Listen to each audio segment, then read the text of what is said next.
Hi, I'm Cornell Clayton. I'm the director of the Thomas S. Foley Institute at Washington State University. And on behalf of the Institute, I want to welcome you out to our continuing series on the 2020 election. I apologize where we had some technical difficulties, so we're a bit late starting today, but that's okay. We'll have some time at the end. Between now and Election Day on November 3rd, we will be bringing you weekly events with some of the nation's leading political scholars and experts talking about various aspects of the campaign and the election. All these events are free and open to the public. We live streamed them to our YouTube channel where you can watch them live or later as taped events. I want to thank the College of Arts and Sciences at Washington State University for supporting this series and supporting the Foley Institute. If you want more information about this particular series or any of our programs at the Foley Institute, I encourage you to like us on Facebook and you'll receive information about our upcoming events, or go to our website at foley.wsu.edu. So today's event is going to focus on race, protests, and politics. With as many as 26 million people participating in protests, the Black Lives Matter movement may be the largest mass political movement in American history. In the wake of the killing of George Floyd in Minneapolis earlier this year, polls showed that as many as 70% of Americans held a positive view of the movement. But as protests in cities like Seattle, Portland, and Kenosha, Wisconsin turned violent, support for the movement has wavered. President Trump seized on the violence as part of his law and order campaign, alleging that the protests have been a front for radical left groups like Antifa. Right-wing militia groups, white supremacists, and others have recently taken to the streets in reaction as well. It's too early to tell what effect all this will have on November's election. But President Trump's law and order theme clearly harkens back to Richard Nixon's 1968 campaign. That campaign was widely viewed as based in racial politics and is often credited with realigning Southern states away from the Democratic Party and transforming the region into the electoral base of today's Republican Party. In short, there may be both immediate and longer-term electoral consequences flowing out of today's racial justice protests and the reaction to them. Fortunately, we have the perfect speaker to help us think through what is happening with respect to race, protests, and today's electoral politics. Christopher Parker is a professor of political science at the University of Washington and the author of numerous scholarly articles and books, including Fighting for Democracy, Black Veterans and the Struggle Against White Supremacy in the Post-War South, as well as Change They Can Believe In, The Tea Party and Reactionary Politics in America. Both these were published by Princeton University Press. Chris is also currently finishing another book, The Great White Hope, Donald Trump, Race, and the Crisis of American Democracy, which will be published by the University of Chicago. I should note that Chris has been a former participant in Foley Institute events, so I want to thank him for agreeing to come back and be part of our 2020 election series. Dr. Parker is going to talk for about 20 or 30 minutes, after which we'll have some time for discussion. If you have questions, I encourage you to email those to me at tsfoley@wsu.edu. Again, that's TS as in Tom S. Foley at wsu.edu. So Chris, I'm going to turn the time over to you now, and I'll be back later with some questions from our viewing audience. All right, thank you, Cornell. Now I have to see if I can get back to my screen here.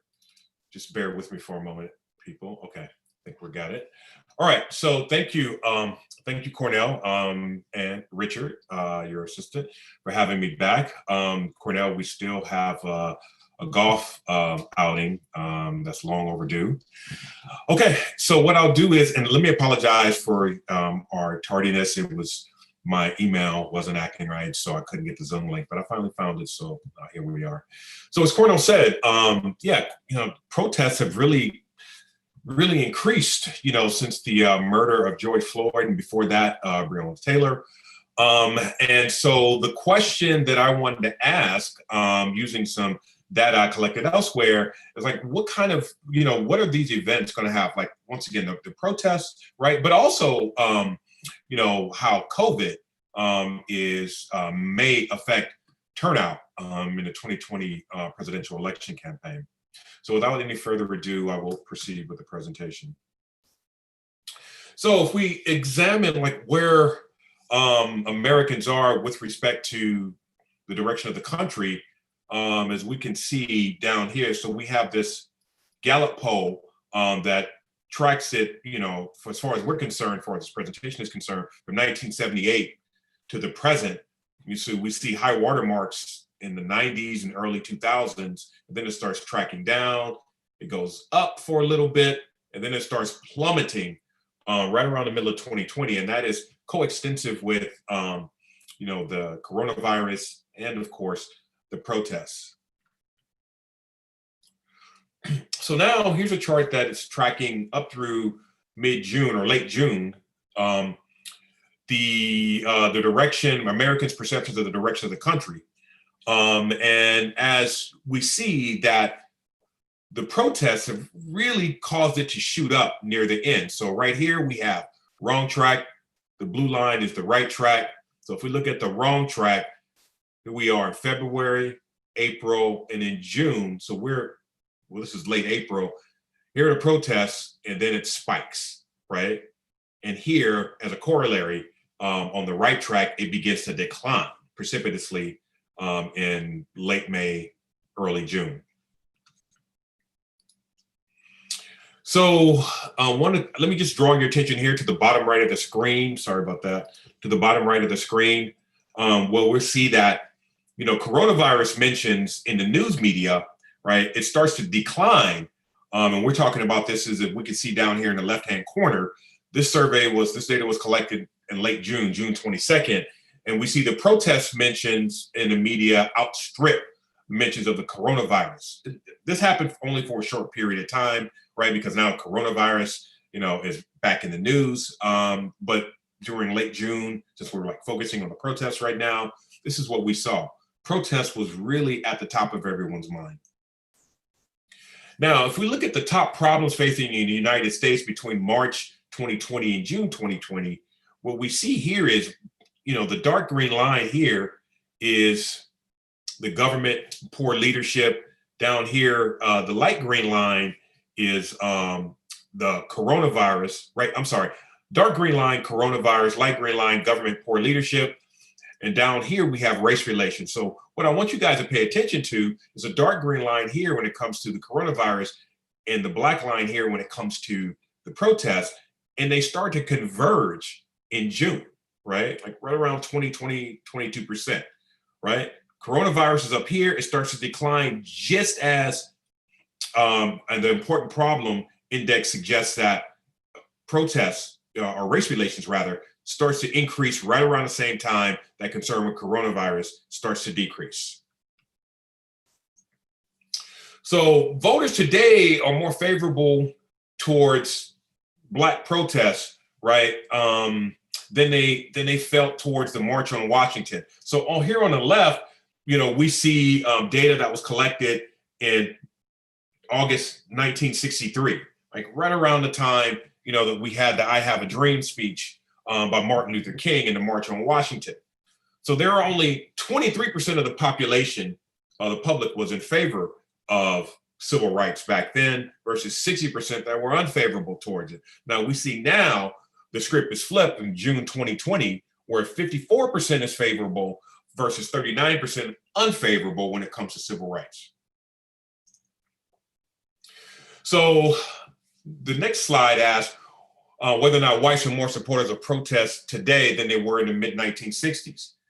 So on the left, we have whether or not the Black protests, data was collected in August 1966, whether or not the protests were justified or unjustified. So only 46% thought them justified in 1966, whereas in 2020, 62% thought that the protests were justified. And this is only among white people. So if we included people of color, then these figures would look quite different, right? But this is just among white people. Now what we want to do is we want to examine what's happening through a partisan lens, right? How familiar are you with the Black Lives Matter protests around the country? So approximately 56% of the total population, and this is once again June, were very familiar with it. Now, but when we look at Democrats, breaking it down by partisanship, 64% of Democrats are very familiar with it. 45% of pure independents were very familiar with it, and 56% of Republicans are very familiar with it. Now, if we start to include somewhat familiar, those numbers start to get pretty close to 100%. So now we're going to look at it by race. So if we look at if we look at it without regard to race, 56% of Americans see the or are familiar with the Black Lives Matter protests, right, as a total. But as we start moving across the racial categories, 55% of whites were very familiar, 73% of blacks were and are, and 49%, roughly 50% of Latinos or Latinx are very familiar with it. So what we're going to ask is, now we're trying to track what people think about the Black Lives Matter movement, and we're tracking it over time at this point, right? We're tracking it from June 2016 to June 2020. So we're talking about a 4-year time span. And again, what we see here, we see more people are favorable to it now in June 2020 than they were back in June 16. So you have from 39% to 54%. Once again, this is June, right? Now these numbers look a little different, but I don't have hard data on that just yet. So now what we're trying to see is we're trying to pull this data apart to see where this increase is coming from. And basically what we find is we find it really coming from white women, mainly young white women, right? So most of the increase we see when it comes to favorability towards the Black Lives Matter movement is coming from young white women. Now, so while the country is largely favorable to Black Lives Matter, it's really underwater among white men. So if we look at favorability among white men, there's a 10% gap here, right? 42% of white men are favorable versus 52% of white men are unfavorable. Now we get down to the bottom and try to pull this out by education. White non-college educated men, only 39% are favorable versus 45% of college educated white men, right? So we see a bunch of the people that are unfavorable vis-a-vis the Black Lives Matter movement, is really about white men, and especially white men who don't have the benefit of a college education. Now what we're going to do is we're going to look at how all of this affects politics. And now we're going to put COVID into the mix as well. But not only are we going to examine COVID, the race-based disparities that are associated with COVID, right? We're going to examine the anti-lockdown protests, the protests that, were against the lockdown measures that were put in place or instituted to abate the ravages of COVID. And we're also going to look at the Black Lives Matter protests. So the question is, how might each of these affect Black political mobilization in 2020? So if we look at the attitudes towards COVID protests by race, so if we look at whether or not people approve of the way Trump is dealing with COVID, right? So 41% of the population, without regard to race, approve of the way that Trump is handling COVID versus 58% of people who don't approve of the way that Trump is handling COVID, right? Now, if we look at if we look at whites, it's 48 to 51%. So it's fairly even, right? But if we look at Black folks, right, only 5% of Black folks see the way that Trump is dealing with COVID is okay, versus 94% of Black folks who don't approve of the way that Trump is dealing with COVID. And when we look at the Latinx community, we see a 25 to 72% split, approve versus disapprove. So let's continue down the chart here. So 39% of people approve of the way that Trump was dealing with protests. So this is before Kenosha, right? Versus 61% of people writ large disapprove of the way that Trump was dealing with protests, right? When we look at whites, we see a more even split. But still, you have 54% of whites disapprove of the way that Trump is handling protests. Now we look at Black people, 92% of Black people disapprove of the way that Trump dealt with protests, and 75% of Latinx disapprove of the way that Trump handled protests. Okay, now we're getting down to the BLM protests and to anti-lockdown protests. So are the recent BLM protests justified among the population writ large? 2/3 believe that the BLM protests are justified. If we look at whites, that number is around 62%. We look at blacks, it's around 90%. And if we look at Latinx, it's 73% believe that the BLM protests were justified. Now we move down to the anti-lockdown protests, right? So it's almost 50-50, right? 50% believe that the lockdown protests or anti-lockdown protests were justified. Now, if we look at whites, 52% believe that they were justified versus only 42% for Black folks and 45% for Latinx. Now what we're going to do is we're going to examine the ways in which these events can predict or could foretell what's going to happen in the 2020 election cycle vis-a-vis the presidential election, right? We're going to skip enthusiasm here, and then we're just going to go down here to congressional vote here on the left-hand side. So what we see here, so for those that disapprove of the way Trump is handling COVID, 85% of them are going to vote for Biden. Now, if you approve of the way Trump is handling COVID, 95% of them are going to vote for Trump. Now, we move over to white voters, right? We see the exact same relationship, right? 84% of white folks who disapprove of the way Trump is handling COVID are going to go vote for Biden versus 97% of white voters who approve of the way that Trump is handling COVID are going to vote for Trump, right? But when we get over to Black folks, right, 91% of Black folks who disapprove of the way that Trump is handling COVID are going to vote for Biden versus only 55% who approve of the way that Trump is handling COVID plan to vote for Trump, right? And we see similar relationships, although not as dramatic. Well, actually, let's look at the relationship between Latinx voters and Trump approval for COVID. We're going to vote for Biden. So only 86% of Latinx voters who approve of the way that Trump is dealing with COVID are going to vote for Trump, right?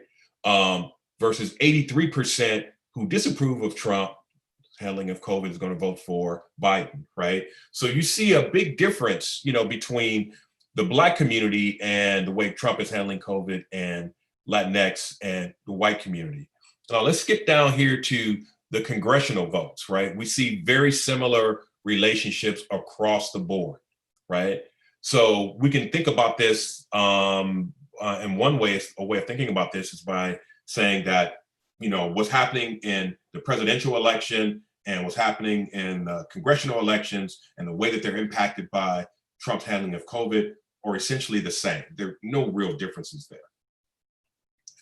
Now what we're going to do is we're going to examine, Trump's handling of the protests and how they might impact political choice in the 2020 presidential election and the congressional election, right? We see similar patterns, right?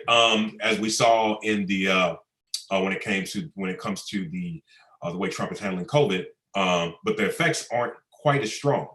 So if we look at, so 80% of people who disapprove of Trump or disapprove of the way that Trump is handling the protests are going to vote for Biden overall. Now, when we get to white voters, that drops to 78%. But when we get to Black voters, it increases to 90%. And when we get to Latinx voters, it goes down a little bit to 76%. Now let's get down to the congressional voting patterns by the way that Trump is handling the protests. Once again, the relationships are fairly similar across the board. Same thing we saw when it came to the way Trump is handling COVID, right? What's happening here, once again, is the idea that how Trump is handling things, how he's handling these events, they're really going to impact, political choice, both at the presidential level and at the congressional level. So let's look at protests and get political engagement and protests by whether or not you think the BLM protests were justified. So if you think the BLM protests were justified for the American public, 70% of them are going to vote for Biden, right? And only 21% are going to vote for Trump. If we shift over to white voters, the split is 66-26, Biden for Trump, if you think the protests were justified. If we shift over here to Black voters, then we see, a pretty significant increase. 89% of Black voters who believe that the protests were justified are going to vote for Biden versus only 2% for Trump. And we see a slight reduction when it comes to Latinx voters when we're talking about the same relationship, whether or not the protests were justified, and your political choice. And we see the same patterns once again playing out when it comes to the congressional vote. And so when we look at the relationship between political choice and whether or not you think the reopened protests are justified, right, the relationships flip, right? So if one thinks that those are justified, 65% of those in the American public are going to vote for Trump, versus only 27% for Biden. If we look at white voters, we see similar relationships. When we look at black voters, right, the relationships are a whole lot different. So if you think that the BLM that the anti-lockdown protests were justified, 82% are going to vote for Biden versus 10% for Trump. Now, one thing we want to note here is that this relationship, at least the one where you think the protests are justified, right, and still a willingness to vote for Biden, what that tells you is that it doesn't really matter whether or not black voters thought that the anti-lockdown protests were justified, right? They're going to vote for Biden anyway, right? And you see the gap. If we go right to the left of black voters, we see there's approximately a 55 percentage point gap between those who thought the anti-lockdown protests were justified and who's going to vote for Biden or Trump, versus only the 10 percentage point gap we see among black voters, right? So basically what this is telling us is that black voters are committed to vote for Biden come what may, no matter what. So, this is this is something different. Let me see. Yeah, this is the end. Okay, so that's all I got. I would like to hear your questions now. Thank you very much. All right. Hey, thanks, Chris. That's a lot of data you've thrown at us. So let me just start off by asking you a simple question. What explains the difference between Latinx and black voters and their attitudes about Trump, do you think? Oh, hey, Chris, you need to. I got you. Okay. So there's been a lot said about, even before we even get to black voters and Latinx, right? The relationship between the two relative to one another as it pertains to support for Trump. There was a lot before this, before we even get to these comparisons. And so one of the things I could say is that if you look at the literature, I mean, there are some, one could say that they're, Latinx,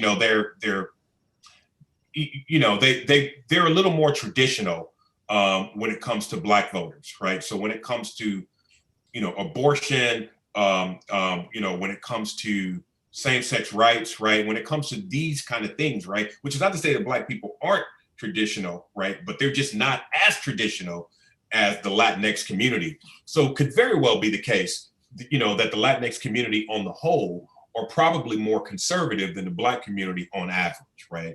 And so that would explain the increased support for Trump vis-a-vis the black community. So it's ideology as opposed to race or anything like that. I wouldn't completely rule race out, because I do think that, well, look, there are some black people who are racist against black people, right? I mean, you got 8% of black men, or 10% of black men that actually voted for Trump, right? So you get some, and you get people like Ben Carson, you get people like the late Herman Cain. I don't think that most black people would consider them racially progressive, even though they're black. And so I think we see the same thing, when it comes to Latinx community. There's some Latinx people that are racist against black people too. Yeah. So I think, I'm not saying that that's dispositive, and I can't really give you an assessment of the import of race and racism vis-a-vis ideology, right? But what I will say is that I think it's the ideology that's pulling most of the weight. Race is a significant factor, but not as significant as ideology. Okay, great. Hey, let me just remind the viewing audience, if you have questions you want to ask of Chris, you can just send them to me at tsfoley@wsu.edu. So let me ask you about the other thing that stood out to me in the data you presented was the difference between white men and white women, obviously. So what explains that huge gender gap, do you think? Well, I mean, I think one easy way to explain this is that in the empirical work of other scholars, Nick Valentino, one of them, is that, sexism really drove a lot of support for Trump.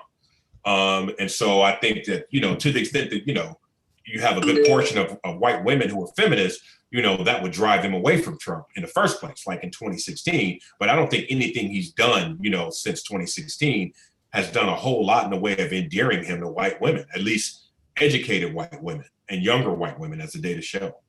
Okay. So a question from Cora Hernandez. She asks, what did you mean by Trump's decision on COVID? What's the difference between his decision versus the governor's decisions about COVID and how to respond to it? Well, not Trump's decision on COVID per se, but the way he's handled COVID.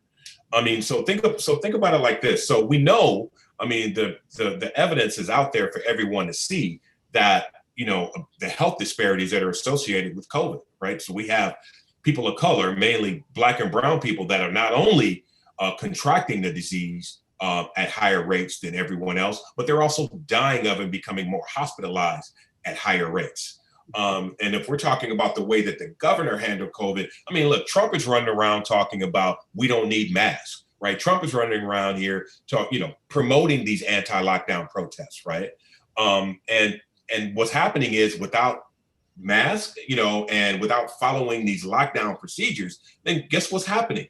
The disease is now running rampant and out of control. Whereas Inslee, had from the very I shouldn't say from the very beginning, he was kind of slow to the draw to begin with, but he really started ramping things up eventually, right? So he and Trump, I refuse to call him president, Trump, or at least my president, they have a vastly different approach to the way that they're dealing with COVID, with devastating consequences.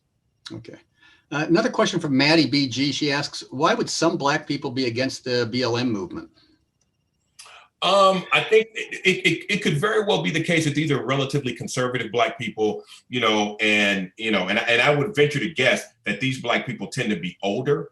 And so they tend to be more conservative. And so they think going out and marching and protesting is actually going to set Black people back, because we've seen some of the violence that have broken out at these protests, right? And I would say, as I say in a piece that I wrote for the Washington Post a few weeks back, it's not Black people that's committing this violence and mayhem. It's mainly white people doing it. Nevertheless, it is a BLM protest and it's associated with Black people. So then what happens is there's this thing called linked fate, and which means that my fate is linked to that of Black people writ large. And so how Black people go in this country is going to impact me. And to the extent that the BLM movement is bringing this kind of attention to it, not all of it positive, is going to impact my life. And so I think more conservative and older Black people are going to feel that way. And for that reason, I think that they may oppose BLM. Yeah, I wonder if you could expand a little bit on that Washington Post op-ed you wrote about white allies and how they might lead to the election of Donald Trump. Yeah, so I got a whole lot of blowback, but it is what it is. And this is I think that, so don't get me wrong. I think white allies definitely mean well. But what happens is that, and I say that for two reasons. One is because Black people we need to have more of a sense of agency. B, we don't need white people to save us, right? We don't need that. But also C, most of the violence that has taken place, are from, people that are from these far right movements like the Proud Boys and the Boogaloo Boys, right? And then, of course, they're clashing with Antifa, and that ramps up the violence, right? And when you have this violence, it leads to what Donald Trump has been talking about, this law and order rhetoric, the same rhetoric that Richard Nixon used, as you so ably pointed out, at the beginning of your monologue, right? It leads to this push towards law and order, right? And then what happens is that turns out people from the right out. It not increases his base, but it energizes his base, right? And so in that sense, it could lead to this blowback that could get him reelected. Yeah. Trisha Cox, she asked, where are Asians on this continuum, do you think? Do you have any data on that? No, we didn't. I don't have Asians on this continuum. That's a really good question, Trisha. Now, if I were to just, make an educated guess when it comes to Asians, I think they wouldn't be as, relative to the other racial minority groups, they wouldn't be as active, right, as are Latinx, nor as the Black community. I mean, for many years, right? Even though this has been proven to be a fallacy and a red herring, you know, that the Asian American community were seen as a model minority. But even beyond that, if you look at what's happened in Washington when it comes to affirmative action, you have certain Asians that are against that, right? You know, because, you know, they don't want to be lumped in with the rest of us. And they think they get hurt by affirmative action. And in some cases, one can make an argument for that, right? But I would say that the Asian Americans would be on the more conservative side of the spectrum. Okay. Aziz Makani asked a question. I think you answered part of this already, but he wants to know, why do you think that there was violence associated with some of the protests, and what led to that violence and looting and aggressive behavior, and how can that be prevented, do you think, in the future at protests? Well, I think, well, at least it's been documented by people that have been out there at the protests, that the idea, you know, is that if you're from the far right, you know, you want the police to come in, you want law enforcement to come in, you want there to be not necessarily anarchy, clearly, right? But you want there to be some disorder and some mayhem, because what happens is it proves that there's a need for a quote unquote strong president who can bring law and order, right? And so I think some of the violence can be attributed to that.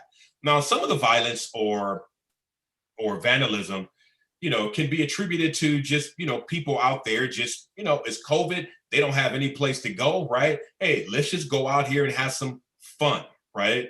And they start breaking into stuff and they start looting things, or looting businesses. And so I think part of the mayhem and the violence can be associated with just, you know, I don't want to say people who are bored, because what that'll sound like, it'll sound a little too glib, but you know, people who are mischievous and just want to, you know, cause a problem, right? And then of course you have some people that, you know, that hate the police, right? And so you have some, you know, some of these people, could be Antifa, could be people from the right, you know, that are burning police stations and vandalizing police cars and other vehicles, right? Now, what can be done to stop it?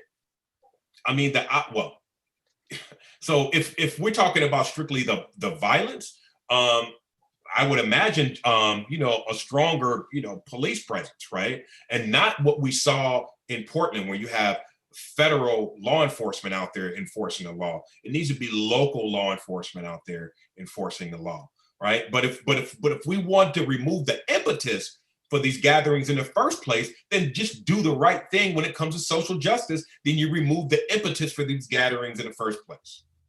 Okay.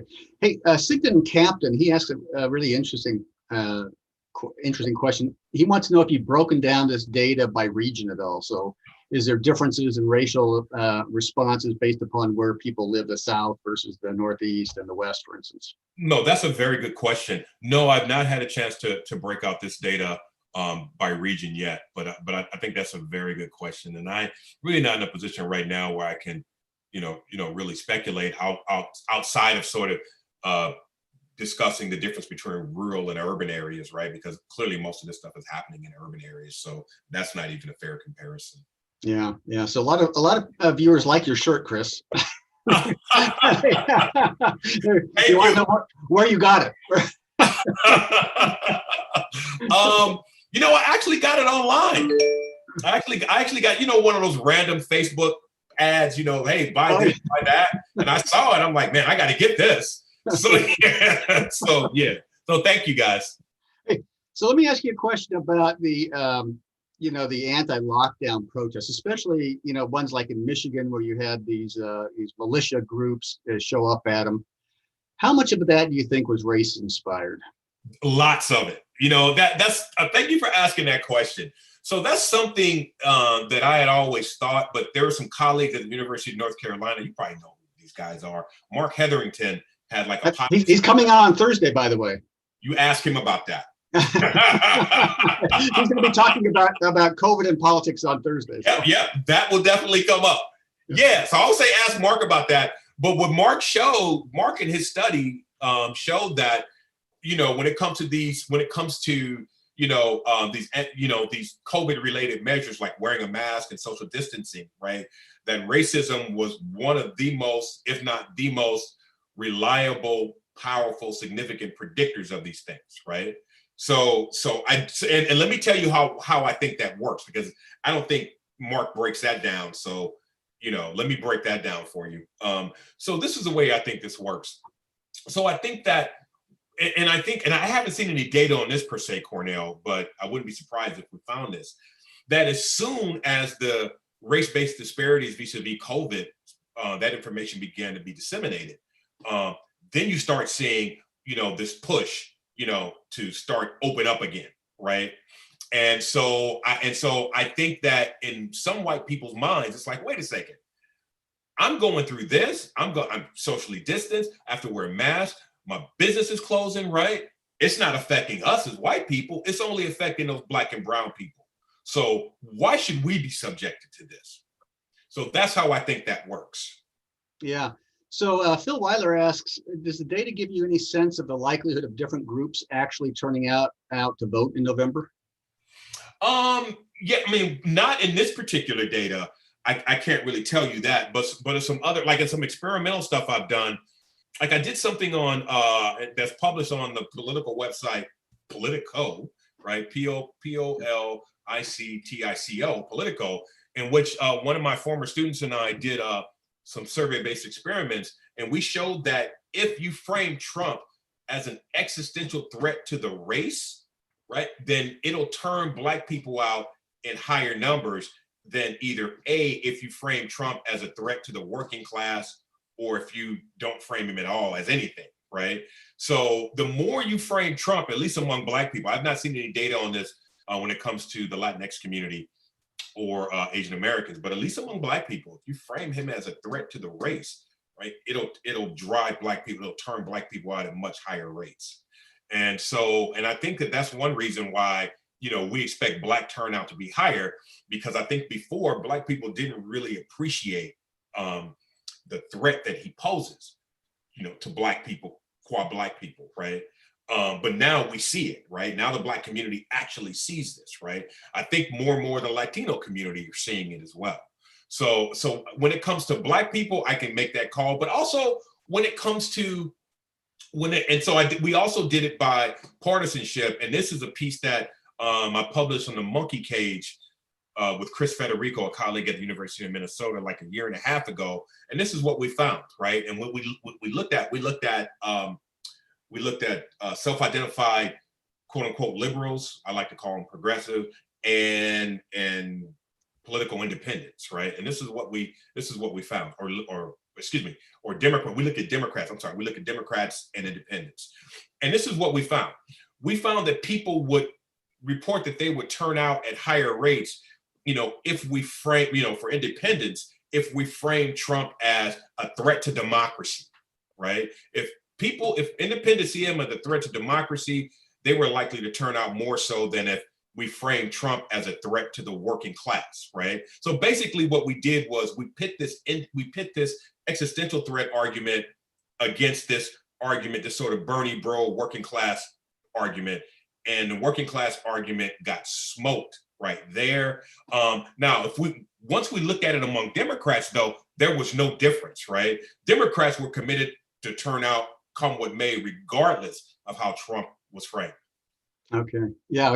By the way, your four-legged daughter's just made an appearance behind you there. You really have a great memory. Yes, my your daughter. Brooklyn, come here. You want to say hi? Say hi to the nice people. Come here. Sure. Come on. Say hi. Hi. Oh, cutie. All right. Hey, so Cornell, does that poster look familiar? Oh yeah, that's a great poster. So Alex Hammond has a question. He says, this data that you presented, it's about almost 3 months old now, 3.5 months. What do you think's happened in between? Because there's been a lot of action. Man, I mean, look, with what's happening in this country, it's hard to keep up with this stuff, right? And as you know, Cornell, it's no easy task, to get a survey instrument in the field and get it back and cleaned in time, right? I mean, in normal times, then things would remain pretty constant. But these days, things are changing all the time. I mean, just think about people who were in the field last week and now Ruth Bader Ginsburg dies, and then boom, right? So we have something else that we need to account for. So, it'd be hard to say. I definitely think things have changed. I have some data actually from this month that I just got back that I would like to get in and analyze. I just haven't had a chance to because I'm busy doing stuff like this all the time. And don't get me wrong, I like it. Thanks, we appreciate it. I'm glad people, think what I have to say has some merit, right? But it's hard to, keep up with the work. So maybe, Cornell and Richard can invite me back where I can, show, some of the latest data that I have. But right now, I'm kind of stuck with, for the presentation, I'm kind of stuck with going through June. But I will say that I have no doubt that the dynamics of things have changed, as Cornell pointed out in his introduction, that the support for Black Lives Matter recently, especially since June, has really been on the decline since Kenosha. Yeah. So since you brought it up, I got to ask you something that's unrelated to your presentation today, and that is the court vacancy, the Ruth Bader Ginsburg seat, and how Republicans are responding to that. What do you think that the effect of that's going to be on Black voters? Woo, you know what, man? That is okay. So I have to say I have only begun just to think about that, Cornell, because I'm not sure, right? Like I'm not sure how many people actually knew, how many people, period, not just Black people, but people, period, knew about her scathing dissent in Shelby versus Holder, right? And and dissenting, saying, "Hey, look, you guys basically gutted the Voting Rights Act in 1965." And so I'm not sure how many people in the broader public actually know that and how much she was for civil rights, right? Now, she's been getting some blowback recently, at least on Facebook. And also they published this in the New York Times today about, the paucity of Black clerks that she's hired during her tenure on the High Court. Now, once that gets out, then I don't know. So on the one hand, it's about information, Cornell. On the one hand, if the information gets out that, to a broader audience, especially Black people, what she did in the dissent, in Shelby versus Holder, then I think, that it'll resonate. But on the other hand, once more information gets disseminated or reaches a broader public about, the paucity of Black clerks she hired, and it wasn't just her, don't get me wrong, right? The reason why people are taking issue with it is because she's seen as this sort of liberal lioness, right? That includes civil rights. And then some people have been like, well, wait a second, before we go too far with this, let's realize she didn't hire very many Black clerks at all, right? So it's not clear what this impact is going to have once this information gets out, if it in fact gets disseminated. Okay. Julie Iannelli asks, she said, that Fox News actually altered images of the chop zone in Seattle in some of their news coverage of it. And obviously there's a huge disparity in how the protests have been covered by different networks. Conservative media covers it very differently than more liberal media. Is there anything the public can do to reach, or we can do to reach those who are consuming this kind of news and social media coverage? Not in the least, right? Those people that watch Fox News are committed to Fox News. Just like the same people that are committed to watching MSNBC are committed to watching MSNBC, right? That's one of the things that's wrong with all of this stuff. Or one of the problems in America right now is that with the democratization, that is to say small d democratization of media and content, we're all in our respective silos. Back in the day, back when I was a kid, Cornell, I'm thinking maybe we're in the same cohort. Maybe you remember there were like 3 major networks, right? You know, and Fox was around, but Fox was way off the beaten path back then, right? So I'm old enough when they weren't even around. So well, then you're older than me. Yeah. Fox was playing shows like Bewitched and I Dream of Jeannie and all those things back in the day, right? But you had most people were essentially watching the same things, on the major networks when it comes to news, right? And then when you start having this democratization take place, we're all off in our different silos and echo chambers, right? And you don't really want to hear something that's going to counter your views of the world, right? It's called confirmation bias, and that's running rampant these days. So to answer your question, there's nothing, absolutely nothing we can do, to get those people to stop watching that news, much less try to get them to think differently about any of the stuff in the current political climate.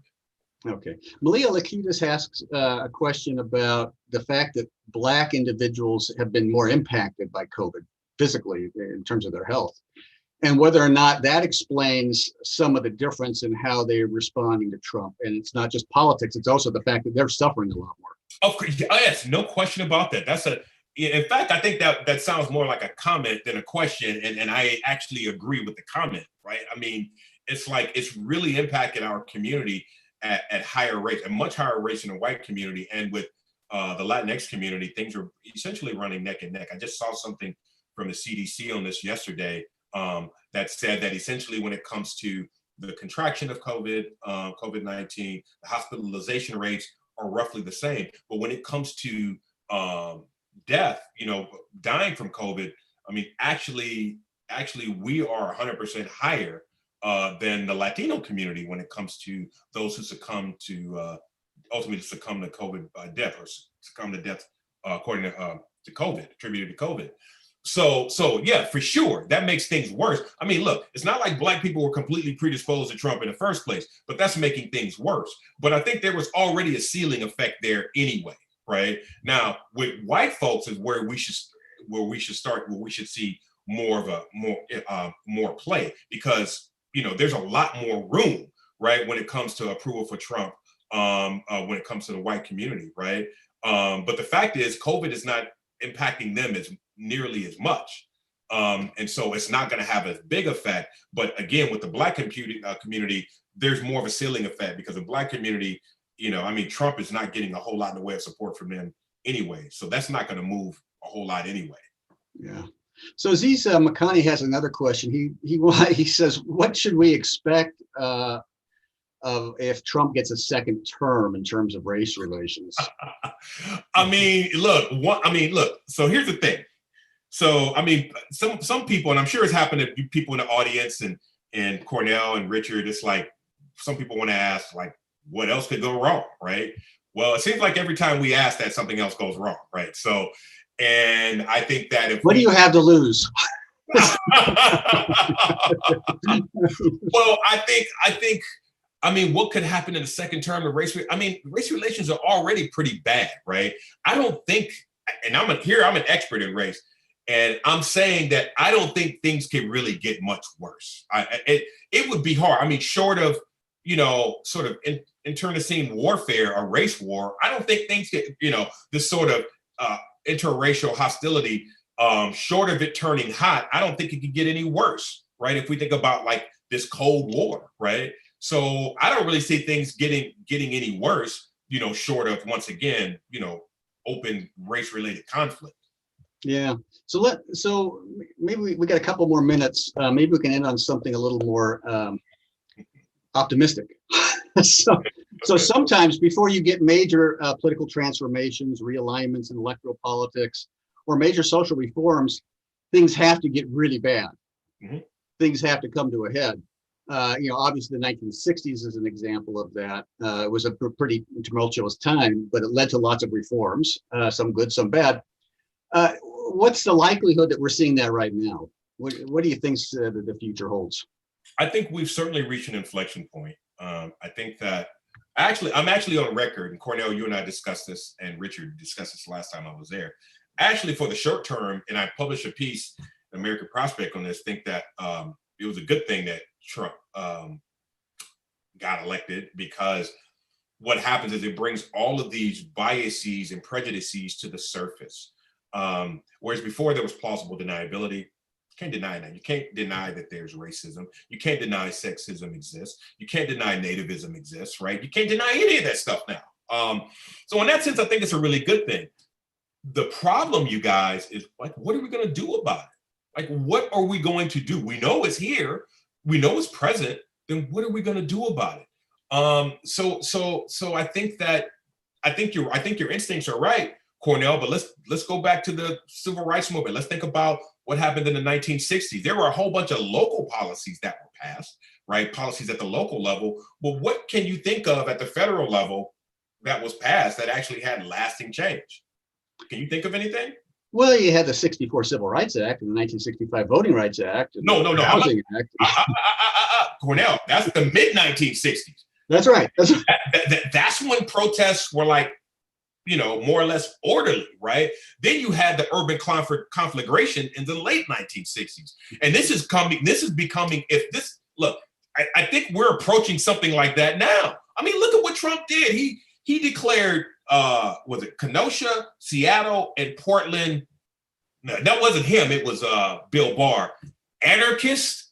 I mean, like, what are you talking about, right? So the level of hyperbole is incredible. And I think no matter what happens, Cornell, if Trump wins, it's going to be a problem. If he loses, it's going to be a problem, right? If he wins, people on the left or even in the middle are not going to think it legitimate, right? If he loses, his supporters are going to be pissed off and think he got robbed, right? So I think we're entering an era of conflagration, the likes of which we haven't seen since 1968. So that's the question, right? What's going to be on the other end of this sort of that kind of conflagration and upheaval? Yeah, but back in the early 60s, Cornell, those protests were more conventional, right? If you will, they were more conventional and they were confined to the South, right? Then after that, they moved out of the South, right? And things got a lot more complicated and a lot more heated and much more contentious. And that's where I think we are now. Okay. Well, on that pessimistic note, well, this has been a wonderful conversation, but our time is up. So let me remind people that our next event is on Thursday this week. We have Mark Hetherington, who Chris was just talking about, from the University of North Carolina. He's going to be talking about politics and the pandemic and how that's going to impact the election. It should be a terrific presentation, so I hope you join us then. If you want more information about any of our events, including this series on the 2020 election, again, I encourage you to like us on Facebook or go to our website, foley.wsu.edu. And now let me once again thank Chris for a really interesting conversation, and I hope to see you all next week. Thank you.